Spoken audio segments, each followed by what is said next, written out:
Please welcome Hartej.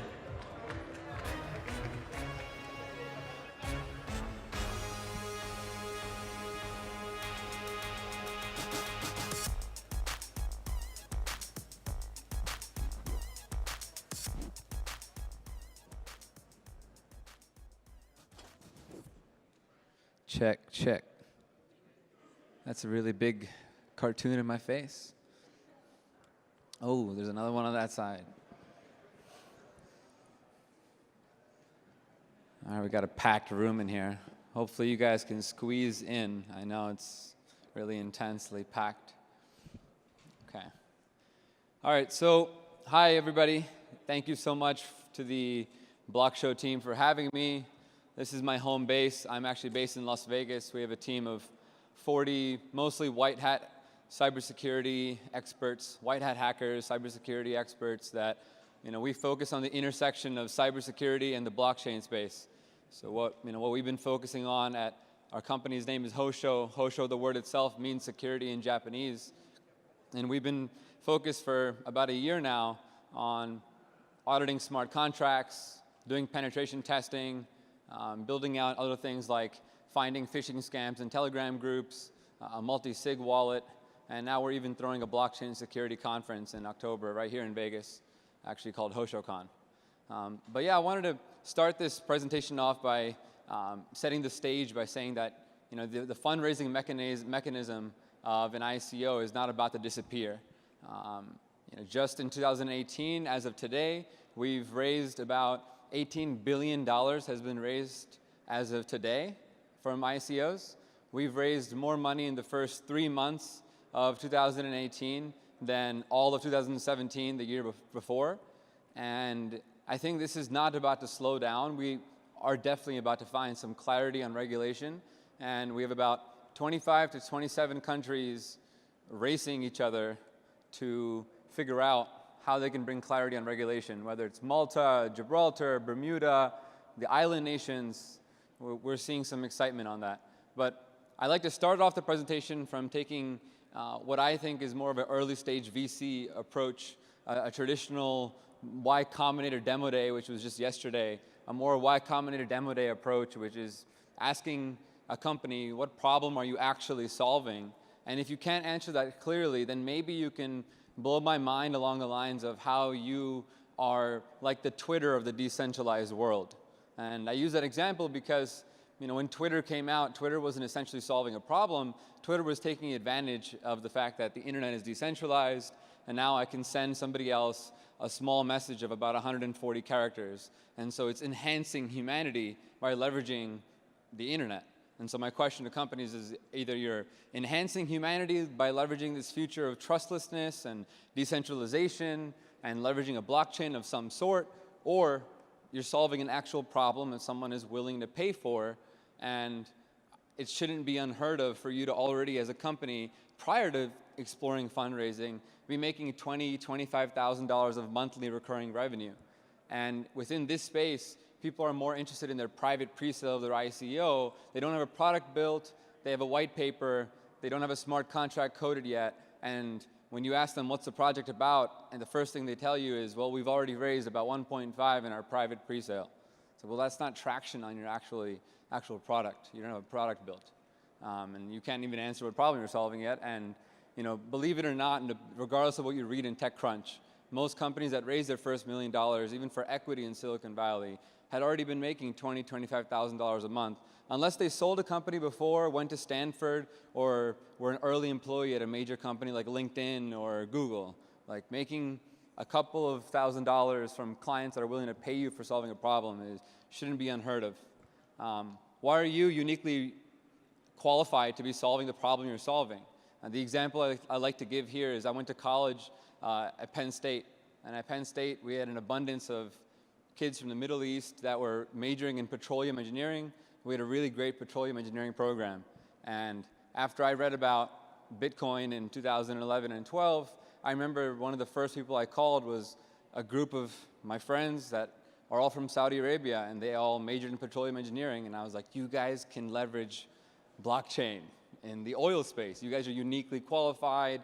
You come from families that just happen to own like 40% of the oil in the country of Saudi Arabia. So maybe you're uniquely qualified to be solving a problem in this space. And I think that's really important, to have a unique reason as to why are you human beings uniquely qualified to be entering this space. Where are you today? I think I've said enough about that. Build a product, write actual code, solve problems. Strategic investors, my thought on this topic is that if you find an investor or an advisor, make sure that they are themselves investing into your project and you're not just giving them tokens or equity just to put their face on your website, and that somebody's putting their money where their mouth is, so that if their job is to introduce you to other investors, you should be able to say, well, you know, the introduction's coming from my advisor, and he or she has already invested him or herself. And their money should be where their mouth is. And it's super important to know everybody who invests or everybody who advises exactly how are they going to improve your business? Are they going to give you mentorship? Are they going to introduce you to other investors? Are they going to get you press? Have very clear answers to know I have an expectation that this investor is going to be on the phone with me once a month or once a week. What is your expectation? Set that expectation in advance and start with one really good strategic investor. And the better qualified that first investor is, the snowball starts rolling a lot faster. Legal counsel, I think on a weekly basis, somebody contacts me on LinkedIn and says something really illegal, where they say, hey, you know, I want to give you a guarantee return on a token, 30% return, or 3x, or 5x, you know, take your money out in 6 months. And I just respond to all of these. Like, I might need to set up a shortcut to just copy paste this faster, and it's just seek legal counsel. I think it's ridiculous. I think at every single cryptocurrency conference I go to, I at least hear 2 to 3 American citizens at least, because you know I was born and raised in the States, so I understand American law and how serious securities laws are. I definitely blatantly hear 2 to 3 people breaking the law, like on stage. And I'm just like, well, maybe you don't know there's spies here. Like get a lawyer. If you're an American, get a personal lawyer that has your best interest at heart. Figure out where you're, as a company, taking care of your, incorporation. Are you doing a private pre-sale? How are you going to be on the bottom of the list if you're taking American money in and you have one co-founder is American? How are you making sure that you're going to be on the bottom of the stack for the SEC? Are you doing a Reg A, Reg A plus? Have you looked into Malta? What is the best way for you to take advantage of the Maltese tax structure? So on and so forth. I can go on. Just get good lawyers. There's a short list, I think, of top-tier law firms that also have people who understand the inner workings of the blockchain space and have the network of people in the blockchain space. There's a lot of brand new lawyers who are claiming to be blockchain lawyers. Don't trust everybody. Ask yourself, why do you even need a token? It's okay to take a step back and ask yourself these types of questions.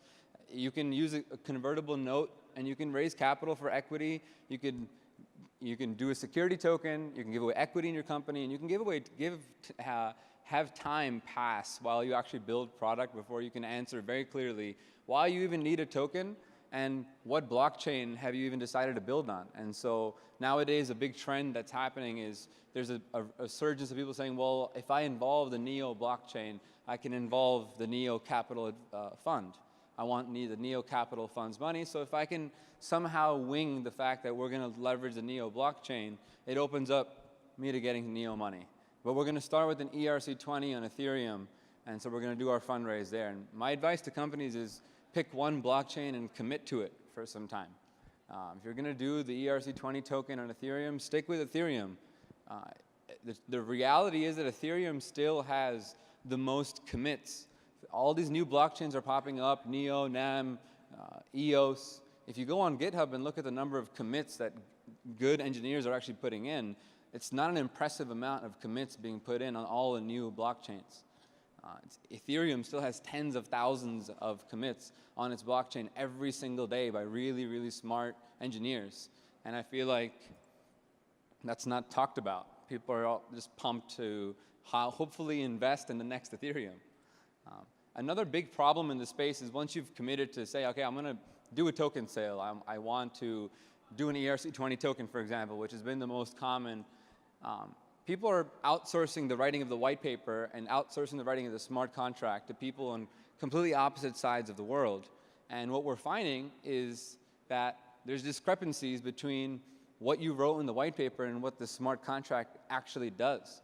So, recently an example we've had at Hosho was we were auditing a smart contract, and in the white paper it says that they're going to mint 20 million tokens, and we found that the actual smart contract is minting only 2/5 as many. So if this smart contract, which was coded to be irreversible, went live, 2/5 as many tokens were actually being minted.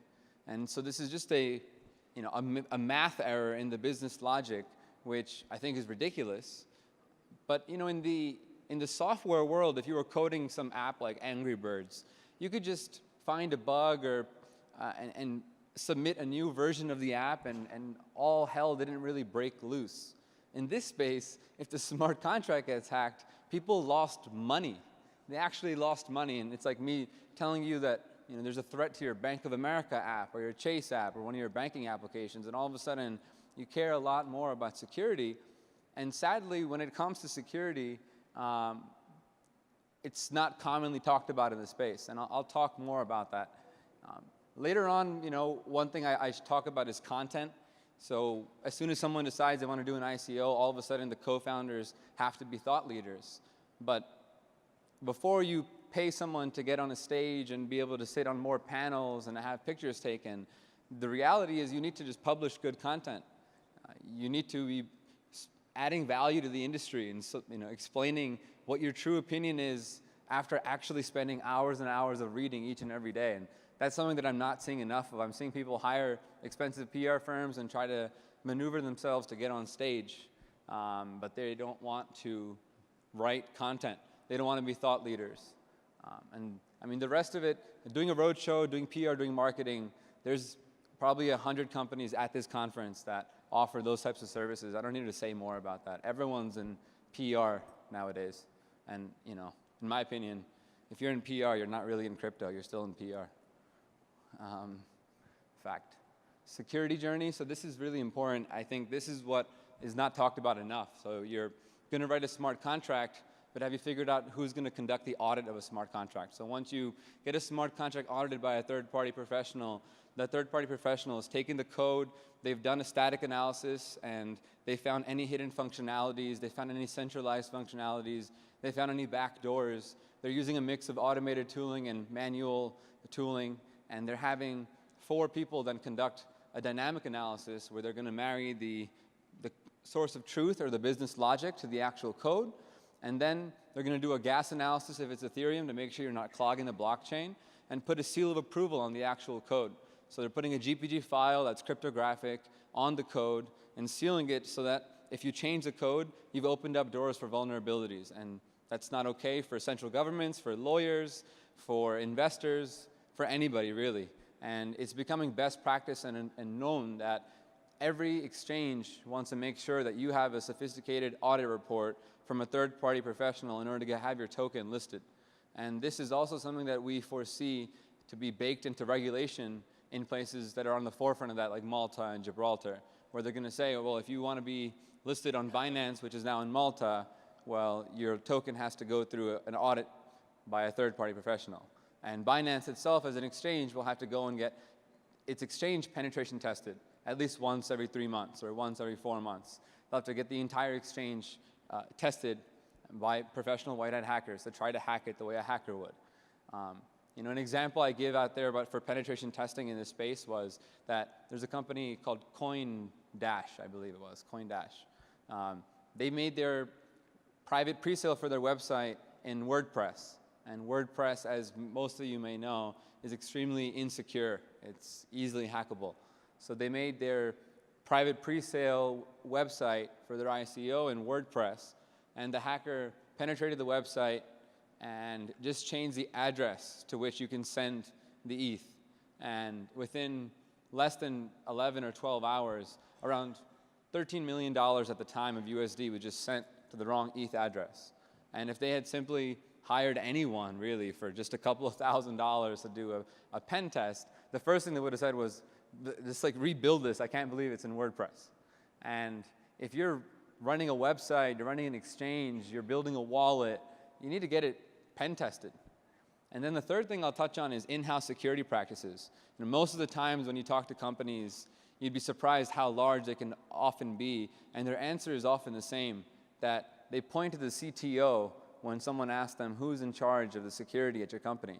And the CTO is kind of stepping back carefully because, well, the CTO is in charge of overseeing a team of engineers and focusing on the code. How can the CTO be in charge of security? And most companies are just not valuing security enough. Instead of spending $10,000, $15,000, $20,000 even a month on hiring a third-party professional to come in and to evaluate how is this company hackable, they're not valuing security because security is not being talked about enough in these conferences. The conferences are more interested in the next ICO pitch competition instead of people coming up on stage and talking about how $500 million just got stolen from this exchange in Japan, and no one gives a shit. Everyone's just like, yeah, no big deal. How are things with you, Jim? And like, I think it's ridiculous. $500 million is a lot of money. And if this kind of shit keeps happening, it's basically the equivalent of a kid burning his hand on the stove. It's, as soon as a kid burns his or her hand on the stove, then that's the first time that the kid realized, you know what, mom and dad were right. I probably should have put my hand on the stove. That was really hot. And now we need more people to just burn their hands on the stove because it's usually the first time that they burn their hand on the stove or they lose a couple $1 million, or someone put up a bounty for all their personal data and someone's like, hey, you want the pictures of you and your wife on your wedding night? $1 million in Bitcoin. You're just like, damn it, I need those pictures. And that's when you get that first kick in the ass and you realize you haven't set up two-factor authentication. Your Telegram is tied to a regular phone number, and that phone number is tied to like AT&T or T-Mobile. Don't tie any cell phone number to your Telegram. Do two-factor authentication. Use apps like 2FA. Have good practices within your company about opening up emails. And the number one way companies are being attacked is phishing attacks.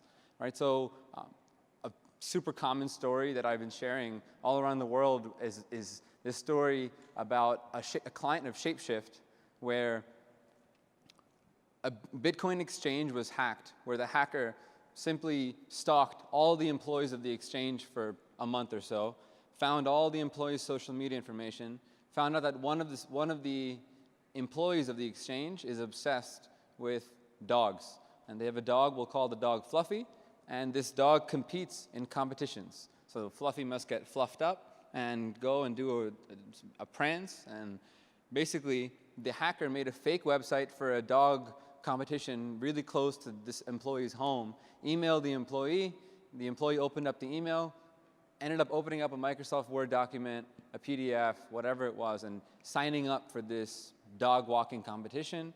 And as soon as she clicked that PDF and opened it on her laptop, the hacker had access to seeing her keystrokes and her screen. So the hacker gained access to all of her inner workings. And the hacker stole a lot of money. I think it was between $15 to $20 million stolen from that company over the course of 5 days. And there's a long list of lessons here. Starting from that company really wished that they had engaged with somebody for incident response and for security a long time ago, at least so that they know who they can call. Because when they called someone in the middle of the night and said, we have a situation, money's being stolen, you know, should I lock my front door? I'm holding a gun. Usually what ends up happening is they call someone for incident response, and then they end up sending back some legal paperwork. And now you have to send that legal paperwork to your lawyers before you sign off on anything. And you're spending 2 or 3 days maybe waiting for just paperwork to get through before you can even attend to the fact that you've got millions of dollars on the line. So, you know, the lesson is don't wait till you get kicked in the ass or till you burn your hand on the stove for like the 3rd time. You know, smart contracts are hackable, and it's low-hanging fruit for hackers. And more of them are being hacked. And the numbers just keep going up. And I hope that this list of companies that should have gotten a smart contract audited again, or got a pen test again. I hope that this list doesn't continue to grow drastically. I hope that next time I see you guys at some conference, that I don't have to stand up here and say, well, now 20% of all the capital has been stolen. But today the fact is that 10% is a lot, and 10% of all of the capital in the ICO space to date has been lost or stolen, and that's unacceptable. The parity situation was a very large one. CoinDash, I gave the example with the WordPress website, the exchanges that didn't value getting a pen test. The list goes on. I think I've already touched on pretty much everything else. I'll wrap it up there. It's been a long 2 days for everybody. I'm sure you have more partying to do in Vegas while you're here. We're Hosho.io. I want to make sure that everybody comes out to our conference in October 9th to the 11th. You know, the thing is that most conferences, they don't talk about blockchain security. It's either I'm the keynote talking about it, or I'm sitting on a panel. So I think it's super crucial that we have a space to simply talk about blockchain and its intersection with security. It'll naturally also be a blockchain conference, but you need to have a stage where everyone from Max Kaiser and the founder of the Trezor wallet, RSA, Hyperledger, we have a really great list of people coming, and I really would appreciate everyone's support for that space to simply be more discussed. So come back to Vegas. We're buying out the entire Hard Rock Hotel and Casino. My team is here. We have a booth. Feel free to stop by our booth and ask them any questions if you may have them. Looks like we have a question from my man Chris in the back.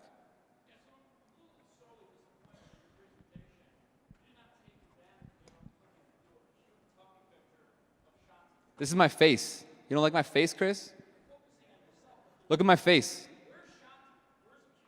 Yeah, so everybody, this is my dog, Shanthi, and I travel a lot. I just did in 80 days, I did 10 countries.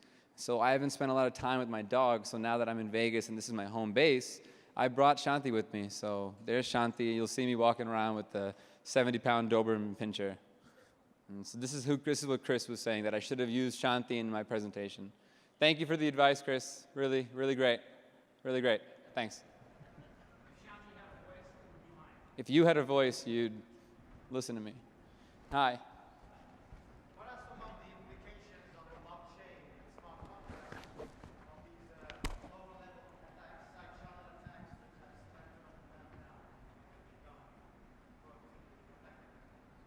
What can be done is anytime a smart contract gets written, first of all, you hire someone quality, or you find someone who's actually a full-stack engineer who studied Solidity and is going to write some quality code.